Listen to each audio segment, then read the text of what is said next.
Hello दोस्तों, welcome to our channel tech in stars explained. आज की वीडियो में हम एक्सप्लोर करेंगे यूनिवर्स के 3 fascinating secrets, cosmological redshift, then we will talk about second thing is cosmic microwave background radiation CMBR, then the third thing is gravitational waves. तो आप लोग सोच रहे होंगे कि ये सब कैसे हमारी अंडरस्टैंडिंग को बदल सकते हैं स्पेस के रिगार्डिंग। चलिए स्टेप बाय स्टेप समझते हैं कैसे लाइट का रेडशिफ्ट हमें यूनिवर्स के एक्सपेंशन के बारे में बताता है, और जो CMBR है वो कैसे हमें बिग बैंग की कहानी सुनाता है, और कैसे ग्रेविटेशनल वेव्स स्पेस के जो रिपल्स हैं उनको डिटेक्ट करती हैं, और जो कि प्रूफ भी है आइंस्टाइन की थ्योरी का। ऑलराइट, तो आज की वीडियो में हम इन सब चीज़ों के बारे में बात करेंगे। तब तक के लिए वीडियो में बने रहिएगा एंड तक। सो अगर हम बात करें रेड शिफ्ट की, तो एक फिजिक्स का एक कॉन्सेप्ट होता है बहुत बेसिक सा, that I tell you first, that is Doppler effect. What is this Doppler effect? Doppler effect is कि लाइक सपोज एक लाइट का सोर्स है, suppose this is the source of light which you can see in the picture here, and ये source of light जो है ये move करता है टुवर्ड्स द ऑब्जर्वर। ये एक ऑब्जर्वर है, this is observer 1 and this is observer 2, right. तो ये जो लाइट का सोर्स है ये ऑब्जर्वर 1 के पास जा रहा है और ऑब्जर्वर 2 से दूर जा रहा है। तो जब भी ऑब्जर्वर और सोर्स के बीच में अगर मोशन होगा, रिलेटिव मोशन होगा, तो क्या होता है, जो ऑब्जर्वर है उसको जो लाइट है, जो लाइट की वेवलेंथ है वो थोड़ी सी डिफरेंट महसूस होगी, वो उसे एग्जैक्ट नहीं दिखाई देगी, उसको थोड़ी सी अलग दिखाई देगी। तो फॉर एग्जाम्पल अगर उस ऑब्जर्वर की बात करें जिसकी तरफ सोर्स जा रहा है, तो उसको जो वेवलेंथ है कम होती हुई दिखाई देगी, लाइक उसे लगेगा कि जो लाइट की वेवलेंथ है वो कंप्रेस हो रही है, तो इसको हम बोलते हैं ब्लू शिफ्ट, राइट। अगर लाइट की वेवलेंथ कम होने लगती है तो इसे हम बोलते हैं ब्लू शिफ्ट, और अगर ऑब्जर्वर से लाइट दूर की तरफ जा रही है तो जो लाइट की वेवलेंथ है वो स्ट्रेच हो रही है, it is called red shift. Reason is कि जो हमारे कलर्स होते हैं लाइट में, बेटा light is composed of 7 colours which is VIBGYOR. तो इसमें जो सबसे छोटी वेवलेंथ होती है that is of violet. Violet has the smallest wavelength and red is the highest wavelength, ठीक है। तो अगर वेवलेंथ बढ़ेगी इसका मतलब वो रेड की तरफ जा रही है, लाइट की जो वेवलेंथ है वो रेड को अप्रोच कर रही है, so that is called red shift. और अगर लाइट की वेवलेंथ कंप्रेस हो रही है, लाइट कंप्रेस हो रही है, तो वो किसकी तरफ जा रही है बेटा? That is going towards the violet colour. So और ब्लू, आई थिंक वायलेट से ज़्यादा हमारी आंखों को सेंसिटिव ब्लू होता है, तो इसलिए हम उसको ब्लू शिफ्ट बोलते हैं। तो आई hope you got this idea, red shift और ब्लू शिफ्ट। तो इसका बेस क्या है? जब भी लाइट या लाइट सोर्स और हमारे जो ऑब्जर्वर है उसके बीच में कोई भी मोशन होगा, तो जो उसको जो लाइट दिखाई दे रही है उसकी वेवलेंथ में कुछ डिफरेंस दिखाई देगा, ठीक है। तो इसी कॉन्सेप्ट को हम लोग अप्लाई करेंगे, will apply the same concept to the cosmological red shift. अब बात करते हैं कॉस्मोलॉजिकल रेड शिफ्ट क्या है।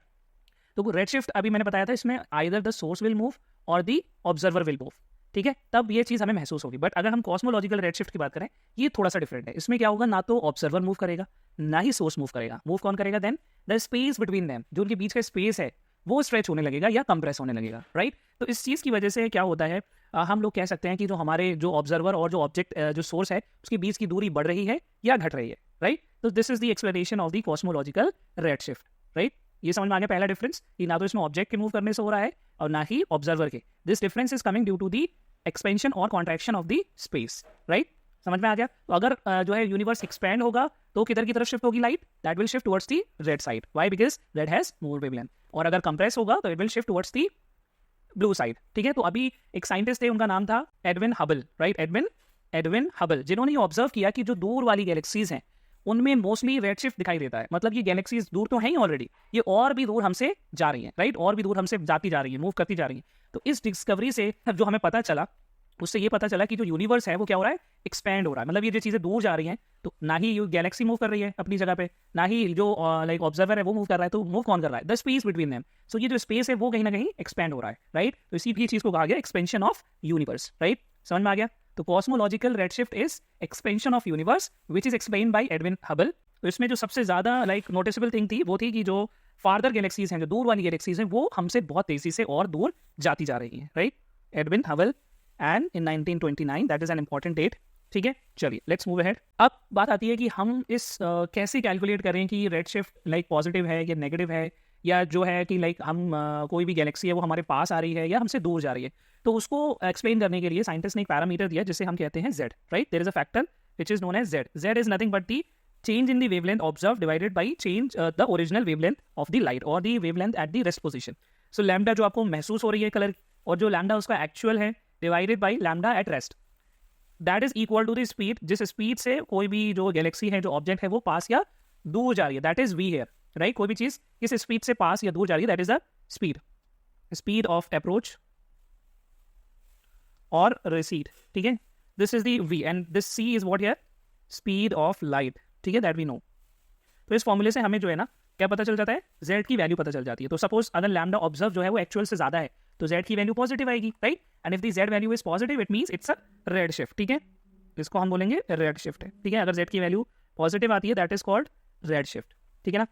इस मीन्स की जो यूनिवर्स है दैट इज एक्सपेंडिंग, राइट। और अगर ब्लू z नेगेटिव आ रहा है it means it's a blue shift, और अगर z जीरो है दैट मीन्स कोई शिफ्टिंग नहीं हो रही, जो हमारा लाइक स्पेस है और वो it is not expanding, right. चलिए आगे बढ़ते हैं, लेट्स मूव अहेड। अगर हम इसकी इंपॉर्टेंस की बात करें, राइट, कि why this red shift is important और कॉस्मोलॉजिकल जो रेड शिफ्ट है वो हमारे लिए क्यों इंपॉर्टेंट है, इससे हमें क्या मिलता है। तो एज आई टोल्ड यू कि इस रिजल्ट इस लाइक ऑब्जर्वेशन की वजह से ही जो एडविन हबल थे उन्होंने ये कहा कि जो डिस्टेंट गैलेक्सीज हैं वो रेड शिफ्ट शो कर रही है एंड विच प्रूव्स की जो यूनिवर्स है वो एक्सपेंड हो रहा है, राइट, दैट इज एक्सपेंडिंग, ठीक है ना। The farther galaxies are showing the more red shift, और इसका मतलब यह है कि वो एक्सपेंड हो रही हैं। और इसका जो यूज़ है इन्होंने लाइक हबल ने इसका यूज़ किया to estimate the age and the size of the universe, like universe का साइज कितना बड़ा है, कितना बड़ा यूनिवर्स है, कहाँ तक ये फैला हुआ है, that is also like we can find it with the help of this cosmological red shift, right. फिर इसमें एक चीज़ और है कि लाइक हम अभी पढ़ेंगे बिग बैंग थियरी के बारे में इन डिटेल, तो इसलिए मैंने पहले सोचा कि ये कुछ पॉइंट्स हैं जिनको एक्सप्लेन करना जरूरी है to understand the big bang theory, right. तो ये आपका ग्राउंड बनाएगा, एक बेस बनाएगा to understand the big bang theory, इसलिए मैं इन टॉपिक्स को पहले ले रहा हूँ, राइट। तो अगर मैं बात करूँ कि लाइक इसमें बिग बैंग थियरी का एक बहुत इंपॉर्टेंट पॉस्टुलेट ये है कि जो पूरा यूनिवर्स था that was initially compressed to a single dense and very hot point. जो पूरा यूनिवर्स था, the whole universe is generated from a very dense and very hot point, ठीक है। एक बहुत ही डेंस और एक बहुत ही हॉट पॉइंट था पूरा यूनिवर्स, जिसको लोग सिंगुलैरिटी बोलते हैं, ठीक है। And then suddenly big bang happened, उसकी वजह से फिर बहुत सारी चीज़ें हुई, that we will study in the next video in detail, ठीक है। पूरा यूनिवर्स एक पॉइंट के फॉर्म में था और ये इतना डेंस था, बहुत ज़्यादा हॉट था, फिर एक एक्सप्लोजन हुआ जिसकी वजह से बहुत सारी चीज़ें स्टार्ट हुई।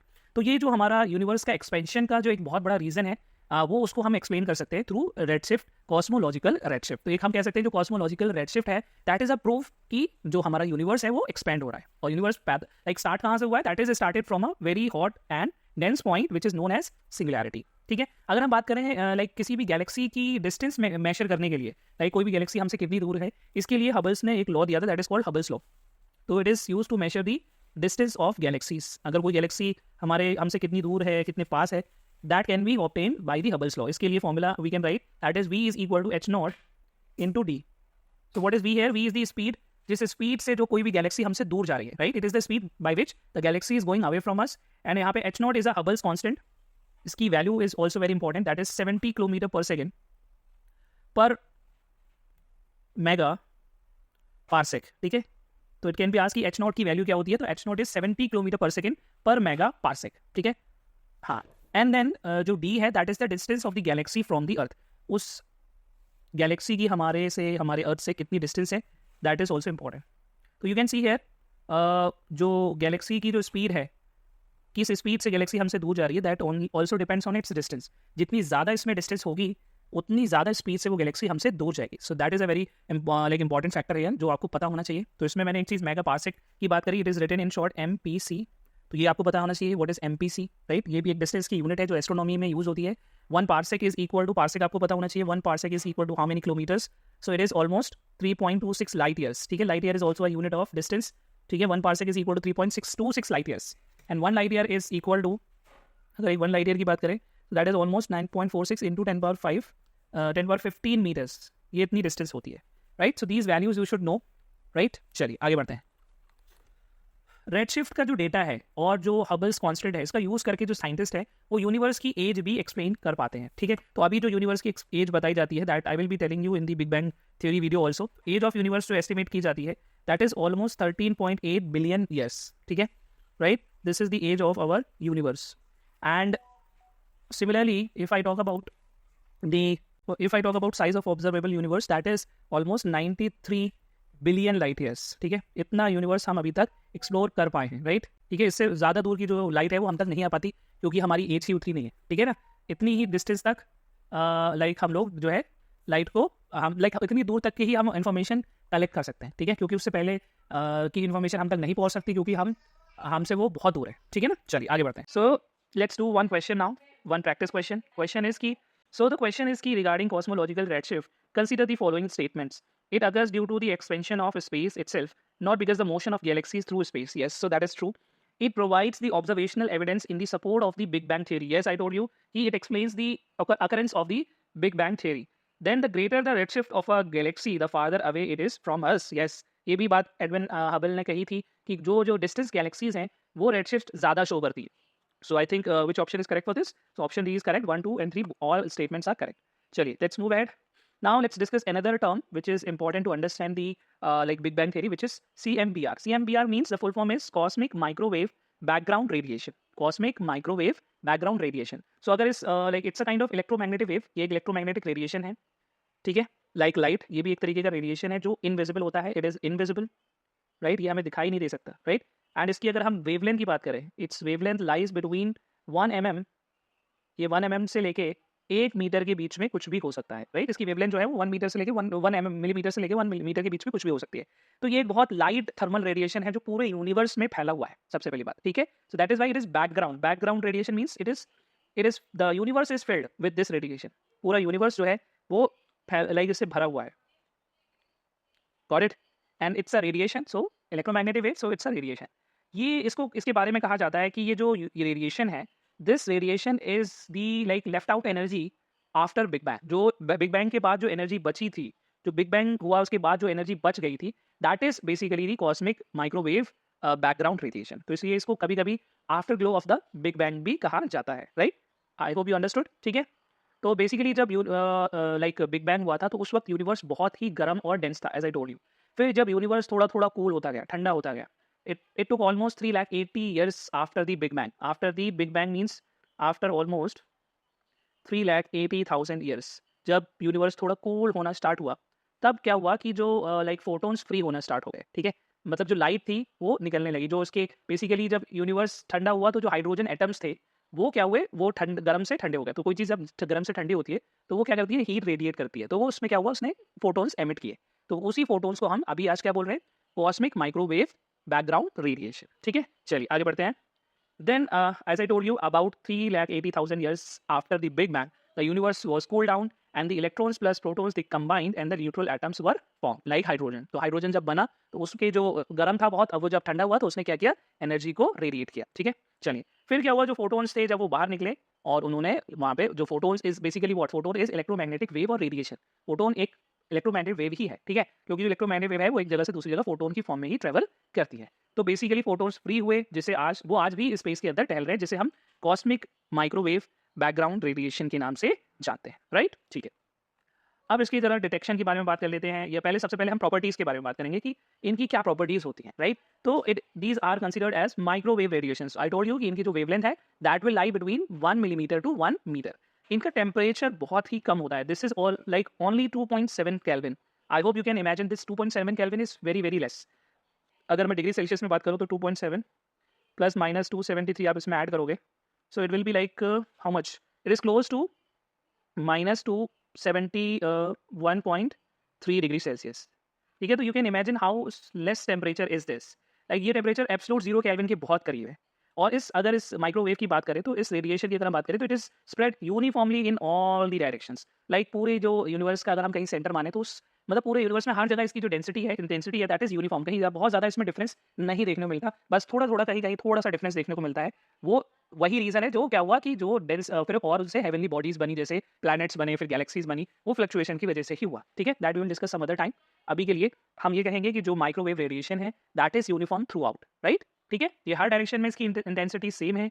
और इस बात का ये प्रूफ, इस बात से एक चीज़ प्रूफ होती है कि जैसे लाइक आप सोचो कि एक सोर्स ऑफ लाइट है, तो जो रोशनी देता है वो सब जगह बराबर देता है. तो वो एक पॉइंट सोर्स है. पॉइंट सोर्स से जब रोशनी निकलती है, बल्ब से जब रोशनी निकलेगी तो वो सब जगह बराबर जाएगी. तो ऐसे ही हम वी कैन थिंक कि जो यूनिवर्स था वो एक पॉइंट था, जब वो फटा तो वो यूनिफॉर्मली सारी डायरेक्शंस में इक्वली डिस्ट्रीब्यूट हुआ. So that also supports that idea कि अच्छा यूनिवर्स का भी एक पॉइंट साइज जैसा था, ठीक है. चलिए आगे बढ़ते हैं.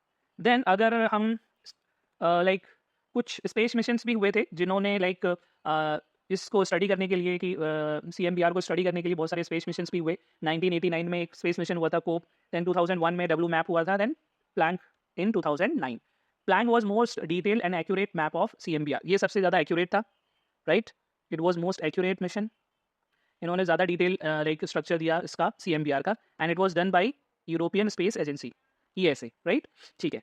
एंड देन अगर हम बात करें तो it is a very strong evidence for the big bang theory. इसका सिग्निफिकेंस की अगर हम बात करें तो CMBR is also a proof for the big bang theory. It explains the early hot and dense universe. जो हमने बताया था कि जो हमारा यूनिवर्स था वो एक टाइनी एंड बहुत ही हॉट एंड डेंस पार्टिकल था, ये इस आइडिया को भी सपोर्ट करता है। देन जो टाइनी फ्लक्चुएशंस की अगर बात करें तो कहीं कहीं हमें जो है स्पेस में जो रेडिएशन की जो इंटेंसिटी है वो कहीं कहीं ज़्यादा भी दिखाई देती है, कम ज़्यादा होती है। तो फ्लक्चुएशन दैट शोज कि वहाँ पे क्या होगा, फिर वहाँ पे कुछ ना कुछ गैलेक्सी होंगी, वहाँ पे कुछ नई गैलेक्सी हो सकती है। तो दैट इज़ द रीज़न कि वहाँ पे रेडिएशन थोड़ा डिफरेंट है। ठीक है, चलिए आगे बढ़ते हैं। So let's do one practice question here. Question is कि with reference to the cosmic microwave background CMBR radiation, consider the following statement. CMBR is the thermal radiation left over from the early stage of the universe. Yes, that is the leftover energy after the Big Bang. Then its present temperature is approximately 2.7 Kelvin. Yes, that is also true कि अभी जो temperature है इस radiation का that is very less. फिर अगर हम बात करें the discovery of CMBR in 1965 provided strong evidence for the steady state theory of the universe. क्या ये जो CMBR है इसकी डिस्कवरी स्टेडी स्टेट थ्योरी को सपोर्ट करती है या बिग बैंग थ्योरी को? तो it supports big bang theory, ना कि स्टेडी स्टेट थ्योरी। ठीक है, तो this is the wrong statement. So only first and second are correct. Steady state theory हम लोग पढ़ेंगे भी कि different theories which were given to explain the origin of universe in the next video. Steady state theory के बारे में एक simply एक लाइन बोल सकता हूँ कि ये थ्योरी कहती है कि यूनिवर्स पहले से ऐसा ही था, इसका कोई ना लाइक स्टार्टिंग है ना कोई एंडिंग है। ठीक है, चलिए next if I talk about the third very important point is gravitational waves. अगर हम ग्रेविटेशनल वेव्स की बात करें, they are like ripples in the space time like fabric. जो हमारा स्पेस है और जो स्पेस टाइम एक लाइक आइंस्टाइन ने एक बात कही कि जो हमारा यूनिवर्स है that is filled with space time fabric. तो जब इस फैब्रिक में कोई भी रिपल्स क्रिएट होते हैं, like you can see in this picture, so these ripples are nothing but the gravitational waves. अब क्वेश्चन आता है कि ये लाइक जो रिपल्स हैं ये क्रिएट कैसे होते हैं, कैसे पैदा होते हैं? तो the answer is they are created by the massive objects like आपका ब्लैक होल हो गया या कोई न्यूट्रॉन स्टार हो गया। तो जब ये मैसिव ऑब्जेक्ट्स एक्सेलरेट करते हैं, एक्सेलरेट कैसे करेंगे? या तो टकरा गए आपस में, ठीक है, आइदर दे कोलाइड और ड्यू टू मर्जर, या दो कोई न्यूट्रॉन स्टार मर्ज हो गए, दो ब्लैक होल मर्ज हो गए। So in that case this type of ripples will be generated. ठीक है, फिर इनकी प्रेडिक्शन की अगर हम बात करें, these type of waves were predicted by Albert Einstein in 1916। ठीक है, in his general theory of relativity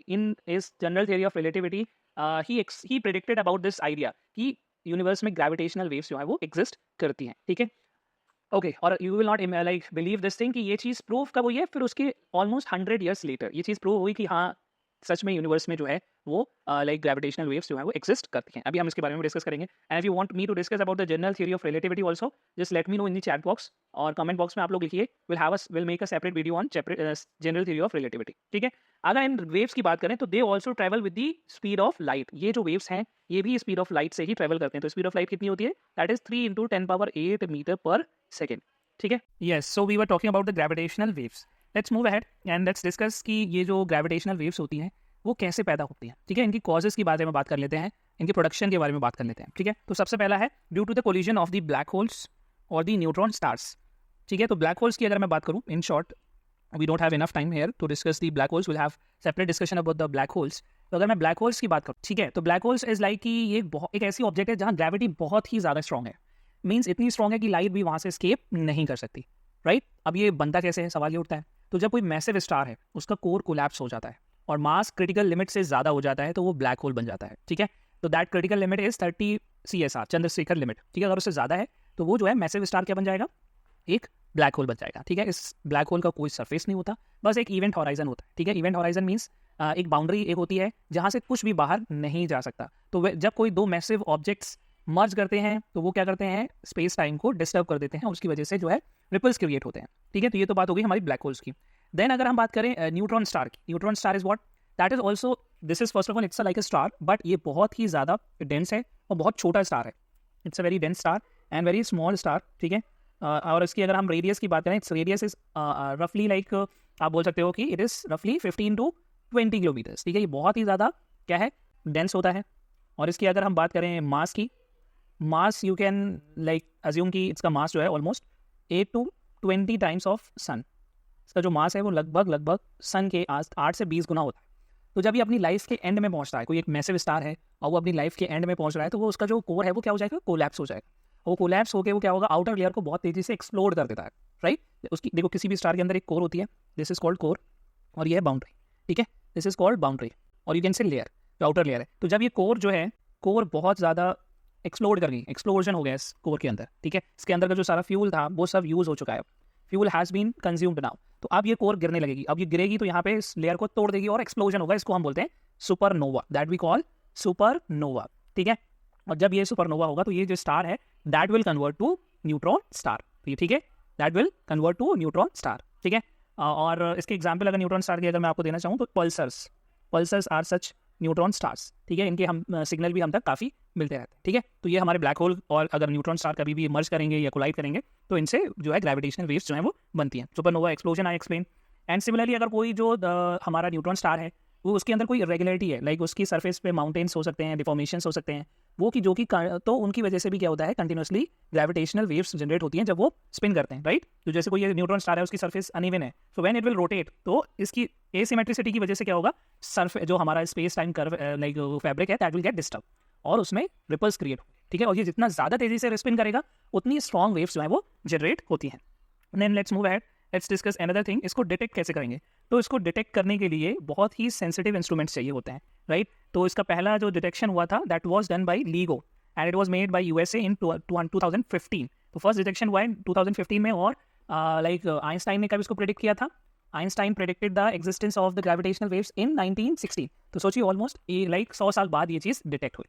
फिर इसमें और भी लोगों ने इसमें डिटेक्टर्स बनाए, वर्गो एक बनाया गया यूरोप ने, कागरा जापान ने, and India is also like planning, India ने भी अपना बना दिया है लेकिन अभी वो डिटेक्ट नहीं कर पाया, बट फ्यूचर के लिए वो ready, it is like under preparations and it's a kind of observatory, तो its name is Indigo, this is very important. तो इंडिया का जो डिटेक्टर है that is name is Indigo, ठीक है। चलिए आगे बढ़ते हैं। देन अगर इस if we talk about the significance of this gravitational waves, तो ये ग्रेविटेशनल वेव्स होती हैं, these waves confirms the Einstein's general relativity theory, ये इस बात को प्रूव करती हैं क्योंकि आइंस्टाइन ने ही प्रेडिक्ट किया था कि ग्रेविटेशनल वेव्स भी एग्जिस्ट करती हैं, ठीक है।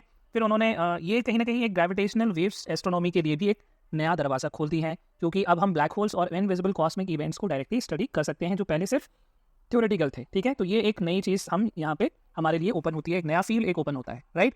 फिर जो it also provides the insights into early universe, तो यूनिवर्स के स्टार्टिंग के दौरान जो न्यूट्रॉन्स के स्ट्रक्चर थे, और ये हमें कहीं ना कहीं थोड़ा डार्क मैटर के बारे में भी आइडिया देता है, ठीक है। What is dark matter? Dark matter एक ऐसा इनविजिबल मैटर है जो हम डायरेक्टली देख नहीं सकते लेकिन उसका ग्रेविटी का इफेक्ट जो है वो हमें दिखाई देता है, ठीक है। तो ये मैटर ये लाइट एमिट या रिफ्लेक्ट नहीं करता, इसलिए हम इसे देख नहीं सकते। So dark matter it does not reflect light, ठीक है, that's why it is not visible, but इसके इफेक्ट को हम महसूस कर सकते हैं, इसकी ग्रेविटी को हम महसूस कर सकते हैं। तो if I talk about universe में ऑलमोस्ट लाइक 25% जो है वो डार्क मैटर है प्रेजेंट, ठीक है। इसका काम क्या है? गैलेक्सीज को साथ में रखना, नहीं तो जो टूटकर बिखर जाएंगे। तो it binds the galaxies together, galaxies को जो है बाइंडिंग मटेरियल की तरह काम करता है, ठीक है। तो that is the importance of the dark matter, ठीक है। तो एक क्वेश्चन आप लोगों के लिए मैं यहाँ पे शो कर रहा हूँ, you have to give the answers in the comment box. Question is की consider the following statements regarding gravitational waves. Option 1 is they are ripples in space time caused by the accelerating massive objects. Statement 2 is they were first predicted by Albert Einstein in 1916. Third, gravitational waves can be directly detected using telescopes that observe visible light. So what do you think? Which options are correct here? इसके बारे में आप देख के और मुझे बताइए, ठीक है। तो आज की वीडियो में इतना ही, और आज की वीडियो में हमने देखा कैसे यूनिवर्स की जो छोटे छोटे सिग्नल्स हैं वो हमें बहुत बड़ी बड़ी स्टोरीज बताते हैं, लाइक रेड शिफ्ट की वजह से हमें एक्सपेंशन के बारे में पता चला, CMBR से हमें यूनिवर्स का ओरिजिन के बारे में पता चला, ग्रेविटेशनल वेव्स से हमें इनविजिबल जो कॉस्मिक इवेंट्स होते हैं ब्लैक होल्स के बारे में पता चला, राइट। तो अगर आपको ये जर्नी पसंद आई हो तो वीडियो को जरूर लाइक करिएगा, शेयर करिएगा, और ऐसे ही एक्साइटिंग लाइक साइंस के टॉपिक्स के लिए मेरे चैनल को प्लीज़ फॉलो करो। नेक्स्ट वीडियो में हम एक्सप्लोर करेंगे और भी amazing space phenomena like big bang theory. तब तक के लिए keep observing, stay curious and अपने क्वेश्चंस कमेंट में भेजना मत भूलिएगा। Thank you so much.